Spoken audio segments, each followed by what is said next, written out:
میگویند هر جا جاده تمام می شود، صدای دیگری در البرز شروع می شود. شب دیر هنگام وقتی چراغ‌های ساوج بلاغ پشت سرت خاموش می شوند و جاده هیو باریک و ساکت می گردد، روستای شلمزار ظاهر می شود. آخرین نقطه مسیر.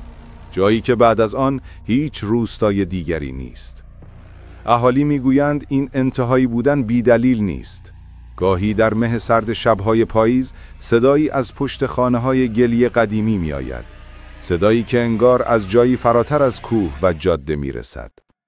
یک غریبه تعریف می کرد وقتی از اتوبان تهران قزوین پیچید و وارد مسیر هیو شد، احساس کرد نور ماشینش درست بعد از تابلو شلمزار کم جان شد. انگار چیزی در تاریکی پشت روستا برق را می بلعید. و وقتی موتور را خاموش کرد، صدای شبیه پاهای کسی روی خاک شنید، اما آنجا هیچ کس نبود.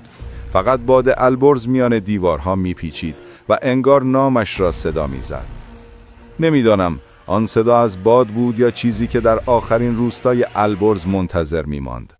اما اگر شبی گذرد به شلمزار افتاد، فقط به یاد داشته باش بعد از اینجا جاده تمام می شود، اما همه چیز تمام نمی شود.